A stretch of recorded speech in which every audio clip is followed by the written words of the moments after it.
Hello, welcome to my channel, another Bibliophile Reads. My name is Greg, and I am here to do the Interrail Euro Rail Book Tag Part 1. This was created by Mark over at Book Times with Elvis, and I was tagged by Mark. This tag has quite a few prompts, so let's just get started. Prompts. You begin your journey in London. Dr. Johnson said, when a man is tired of London, he is tired of life. For there is in London all that life can afford. What book can you read, reread, and read again and again throughout your life? I'm going to pick A Confederacy of Dunces by John Kennedy Toole. This book did win the Pulitzer Prize posthumously for the author who committed suicide after he could not publish this book.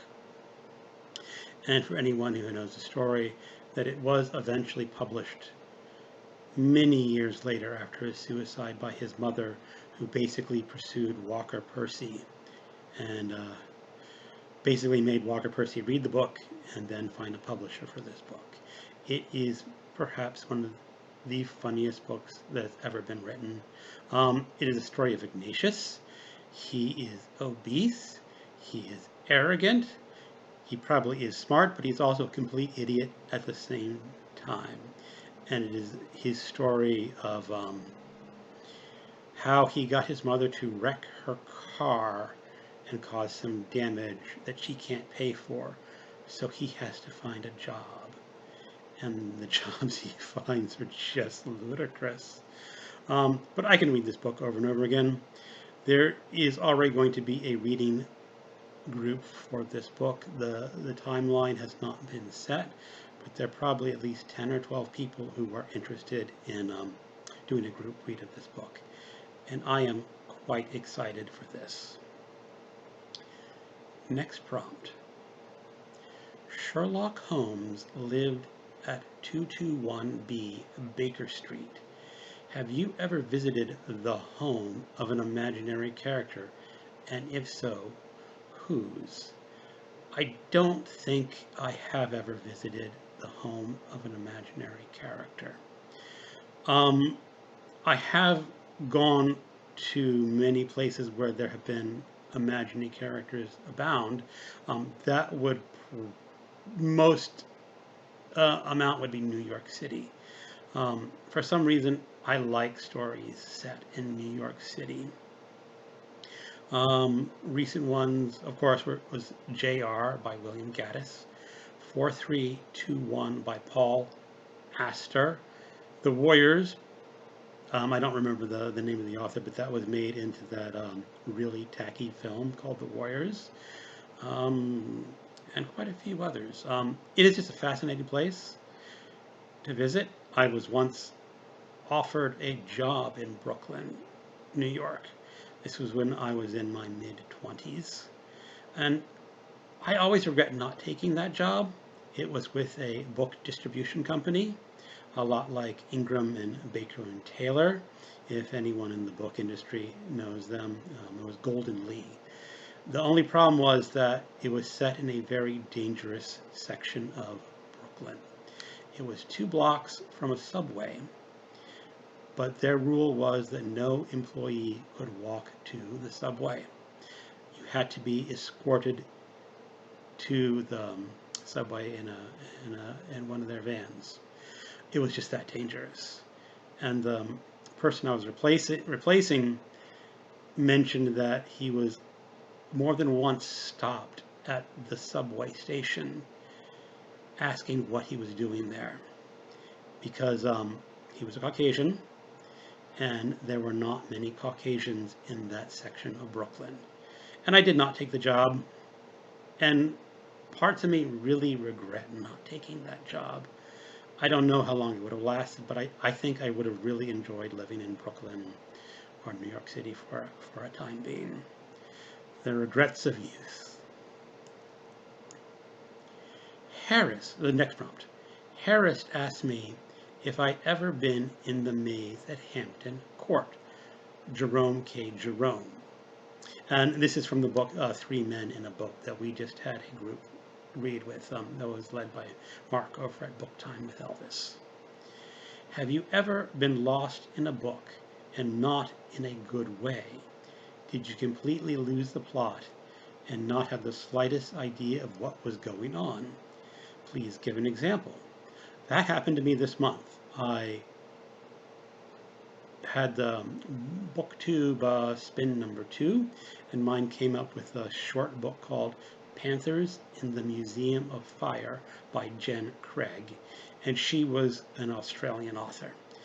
And it was short, and I said, I can knock this book out in a day, maybe 2 days.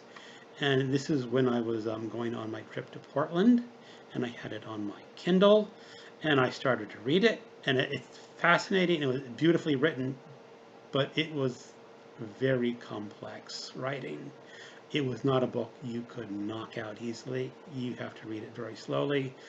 And part of it was I was tired, I was on a trip, and it was just not the right time to read that book. And I got through a few pages, I said, what the hell is going on? And I went back and reread it, and I decided just to put it down for a time when my life is less busy. Next prompt. You head to St Pancras on the border and board the Eurostar to Paris. With a couple of hours, you arrive at the Gare du Nord. The Père Lachaise Cemetery is on your itinerary, and have you been there, or have you ever made a pilgrimage to a literary site? I have made pilgrimage to literary sites before. Up in the Berkshires of Massachusetts, about 10 miles distance, you will find the estate home of Edith Wharton and the small little arrowhead house of Herman Melville.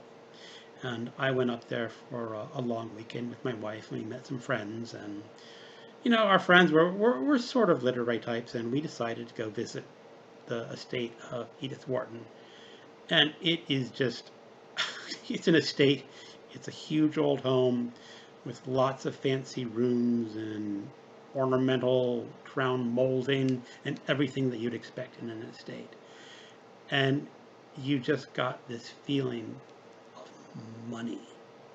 These people were loaded. They had this huge grounds you could walk around and stroll.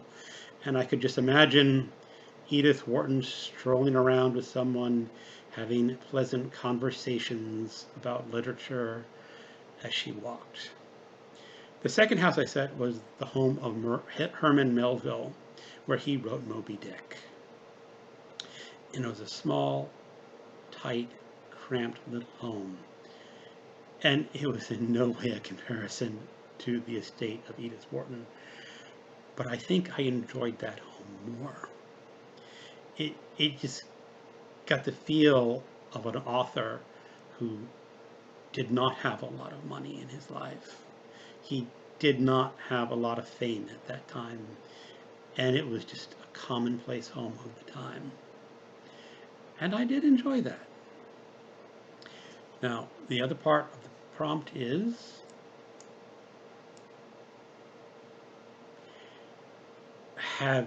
what have been the best historical sites you have ever visited?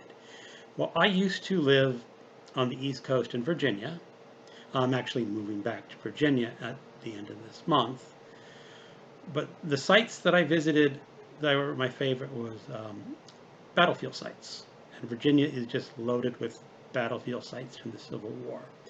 There's the Battle of Bull Run in Manassas. There was actually 2 battles of Bull Run. The first battle of Bull Run was the first battle in the Civil War. And it was supposed to be what we would have called nowadays a slam dunk for the Union. The Confederacy is going to come up, the Union was going to annihilate them, and that was going to be the end of the war. And the guys even pointed about the hill where they had tourists sitting with picnic lunches waiting for this battle to begin. And if I remember correctly, that they ran pretty quickly once that battle started. And the battle did not end well for the Union. The next would be the Battle of Fredericksburg, Virginia, which will be my new hometown when I move. And that was a huge battle. I sometimes say it's the second most important battle in the Civil War, but you could argue that Antietam or some other ones might be more important. But either way, it was a huge battle, and they had floating bridges where they brought the Union over. And last is the Battle of Gettysburg, and that is undoubtedly the most important battle of the Civil War. And it's a huge battlefield. And when I get back to Virginia, I'm thinking about a little reading project. I want to read the novels of the Civil War, books set in the Civil War. The Battle of Bull Run has a series by Bernard Cornwell. I think there's 4 books. The first book is set in the Battle of Bull Run. I don't remember what the other 3 books are. The Battle of Fredericksburg, I've been looking for fiction, and I have found one on Amazon. It looks like a very obscure novel, but I will pick that up and read it. And then, of course, I'm going to be reading the Battle of Gettysburg, and that, of course, will be The Killer Angels by Michael Shara. Now, I have read that twice before, and it is arguably also the best novel of the Civil War. So, if that pans out, what I want to do is read these novels and then drive up to the battlefield and record my review on the battlefield. So that might be a nice little project. And after those battles, there are plenty of other battles that I can go read books about and review. Now, here's going to be, I'm letting the cat out of the bag. If everything goes my way, I am resigning my day job at the end of this week or next Monday, because when I have sold my house, we are going to be able to buy our new house in Virginia outright, and I'm not going to need a job. I can retire, and I'll have plenty of time to read books and visit battlefields, and I think that will be a lot of fun.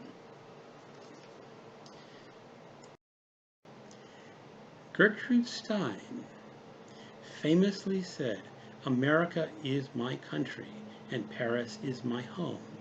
What is your country? What town, other than ye own, have you felt at home in?" Well, I've lived in a number of different places, all of them in the United States.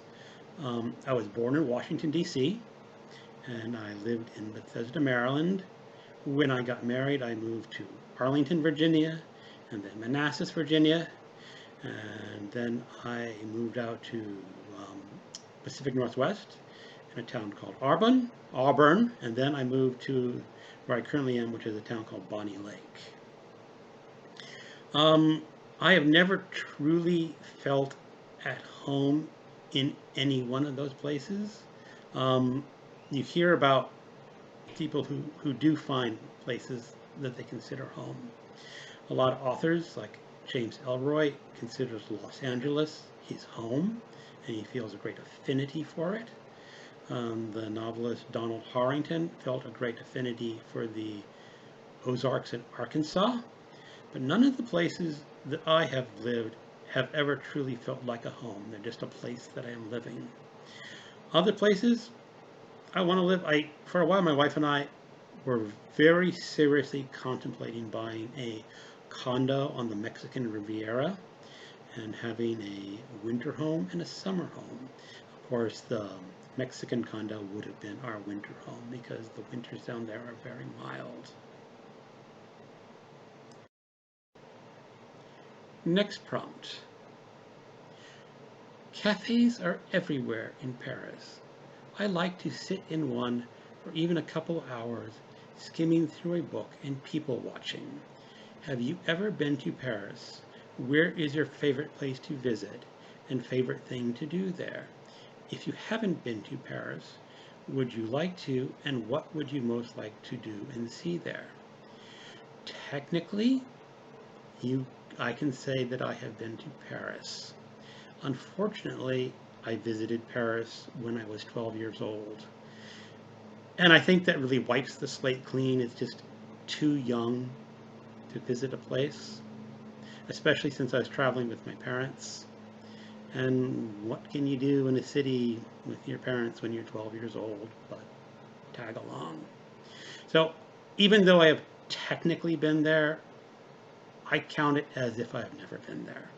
And yes, it is a place I want to visit. I want to stroll down the Champs-Élysées. I want to visit the Louvre and see all the great paintings. And I want to visit the catacombs. And yeah, you know, I want to sit in a cafe. I don't know if I drink cafe au lait, but drink some wine. Because when you're in Paris, I don't think they let me drink beer in Paris, but maybe they have some French beers that I can drink. But that is what I would want to do in Paris. After a few days of eating pain au chocolat and drinking one too many café au laits, you decide to head south. You head to the Gare du Nord and board the train to Madrid. It will take you 11 hours and 26 minutes, and you will travel 654 miles, or 1,500 kilometers. What is the longest train journey you have ever taken? Have you any favorite books or films set on trains? I live in the United States. We are not a very train-friendly country. When I was living in Auburn, Washington, and I had a job in downtown Seattle, Washington, I would take the Sounder train into the city. The entire trip took about an hour and a half. I would walk from my home to a little commuter station where they'd take you in a shuttle to the train station. You would board in the train station, take you to King Street in Seattle, and then you would have to board a bus or their underground to another location and walk from there to the office. As I said, about an hour and a half. Fortunately, on the first part of the journey, I'd be listening to an audiobook. Once I got on the train, I switched to my Kindle and read there. And the train ride itself was only about a half hour. And then again, once you get on the bus or the underground, I'd switch back to my audiobook and listen to that till I got into the office. I would like to take more trains. There is a fairly large train station in Fredericksburg, Virginia. And what I want to do, and it's only about 15 to 20 minutes away from where I'm going to be living, is get a ride over to the train station and then take the train up to New York City. I did check it out this morning. It's about 5.5 hours up to New York City. A plane is a lot quicker. It's about an hour and a half, but you would spend an hour and a half just getting to the airport, and then who knows how long getting through security and waiting for your plane. So all in all, it's quicker to fly by plane, probably about an hour, 45 minutes, but I don't think it'd be as pleasant, and it's something I definitely want to try. As for books set on trains, I'm going to mention one of the most famous books that has a scene on a train, and that is Strangers on a Train by Patricia Highsmith. And I'm not going to spoil anything by setting the premise. You learn this in the first few chapters. Two strangers meet on a train, and they start griping about their wives. And one of the men concocts this plot saying, why don't we murder each other's wives? Therefore, there's no link to who murdered her. And both of them sort of agree. At least one of them agrees, and he doesn't really want to agree. But the other guy is really interested in getting his wife murdered. Great story. You are lucky that you can ride in comfort through France and over the Pyrenees into Spain. Unlike Captain Jack Aubrey, post captain, who had to don a bear suit and answer to the name of Flora to cross the mountains. Have you got a favorite book featuring a manhunt and or subterfuge? That is a great scene from Post Captain. I was listening to the audiobook version and I'm going, bear suit? What's this going on with the bear? And I finally figured out it's Jack in a bear suit, and it was absolutely hilarious. But I'm going to pick, it's not quite a manhunt, but sort of, Native Tongue by Carl Hiaasen. This is a comedic mystery set in Florida. One of the main characters is just called the Governor. He was a former governor of the state of Florida who walked out in an outrage over some sort of political hijinks and basically became a swamp rat living in the swamps of Florida and eating lots of roadkill. And about this time, some scientific people were captured one of the large cats of the wild cats of Florida and put a tracking collar around the cat's neck. Well, the governor captured the cat, took off the collar, and put it around his own neck. So the people tracking the cat would just notice this beeping of this cat going all these places they didn't think a big cat could go, and they're just totally befuddled. And the book ends in a huge amusement park, which was not called Disney World in the novel because Carl Hiaasen did not want to be sued by Disney, but it was an amusement park that was remarkably similar to what Disney World was. And it's just so hilarious as this ex-governor is running through the park, and all these scientists are trying to capture this panther that has long since been freed into the wild. Very funny book. Next prompt. The Spanish national anthem famously does not have any words. Have you seen them singing along at the football matches, and they are really just humming along to the tune? What is your favorite instrumental only piece of music? Are you prone to whistling? Well, like Mark in the original book, I really like classical music. It is my favorite type of music. And I like all sorts. I like the Renaissance, to the classical, to the romantic, to the modern, and even some of the contemporary music. I'm not hugely fond of music with singing, especially popular songs. It just does not please me that much. I'm just not that interested. So, a favorite piece of music is going to be hard for me to pick. I could pick any of the old classics from Mozart to Beethoven to Schubert. You get into the Romantic era. I like Rachmaninoff, Mahler. Into the modern era, I like Shostakovich. And in the really contemporary, Arvo Part. And those are just some of them. And if you pick me on a different day, I might pick different things. Arvo Part has some very wonderful minimalist music, and I'm tempted to put one of his down, but I'm going to pick something very different. This is Piano Concerto by, and let me get his name correct, Busoni. And he's often been called the Mahler of this particular piano concerto has been said this is what Mahler would have written if Mahler had written a piano concerto. And it is over an hour long. I think it's rapturously beautiful.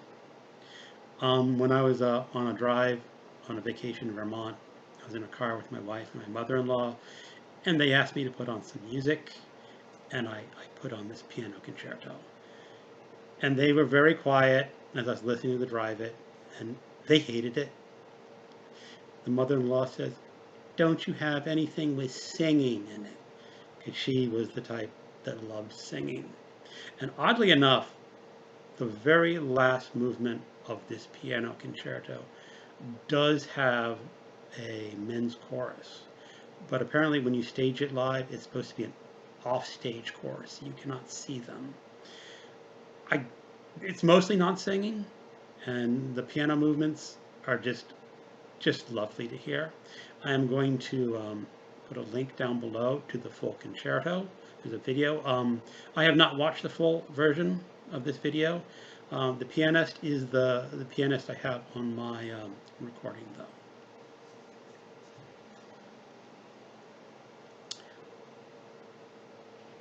Kronos Saturn. Oh, and I am not prone to whistling. Kronos Saturn Devouring His Son by Francisco Goya is, to my mind, one of the most disturbing paintings that I have ever seen. You can see it too if you visit the Pedro Museum in Madrid. What is the most disturbing books and or paintings you have seen? I have a strong affinity for Goya's Saturno. When I was very young, I tried to write a short story about someone with very severe mental illness who was fascinated with the painting Saturno by Goya, and he decided he wanted to recreate that painting live. Not a very good short story. It was never published, and I am pretty sure that all copies of that are now in digital oblivion. Another painting along those same lines is the one by Peter Paul Rubens, Saturn Devouring His Son. That's very similar to Goya's.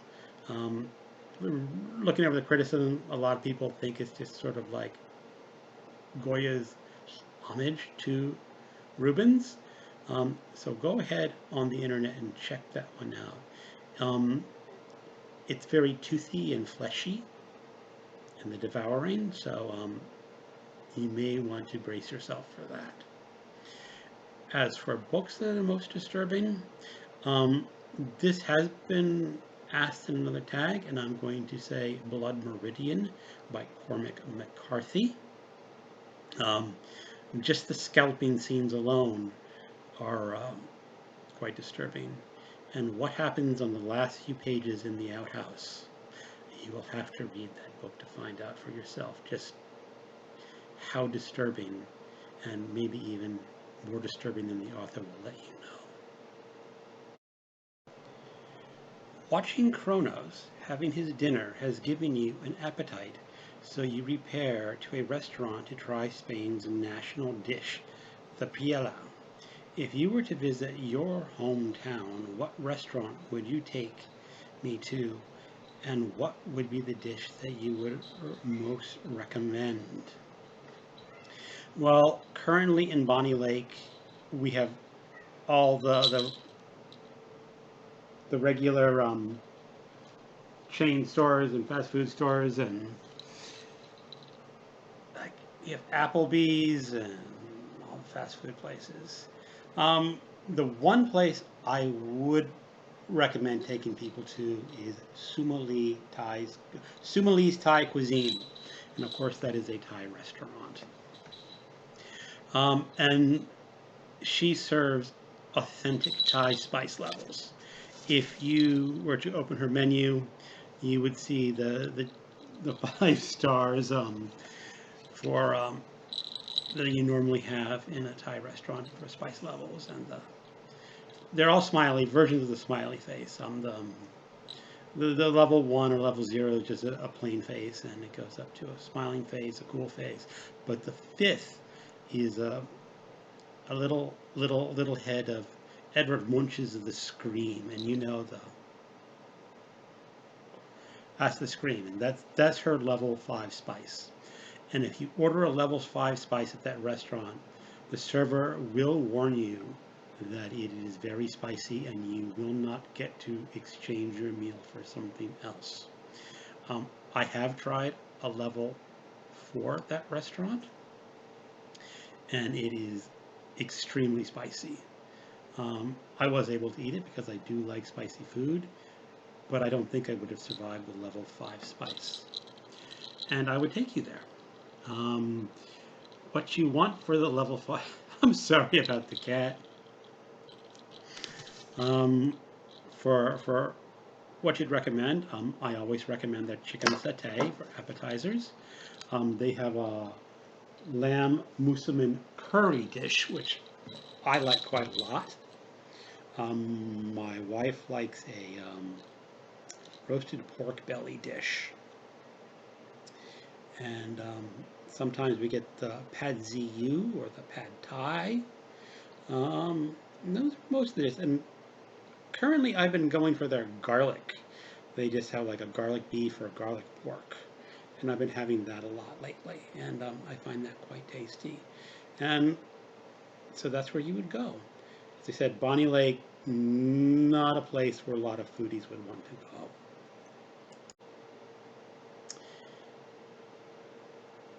We will pause in our journey for now, but if you have enjoyed it up to now, we will continue in the future. And yes, I have enjoyed this journey. Please tag some people, and also feel free to always edit, change, or add your own questions to this tag. I didn't think of any beforehand, so I'm not going to add any questions, but I will tag Alan at Big Hard Books and Classics. Thank you for watching, and have a good evening. Goodbye.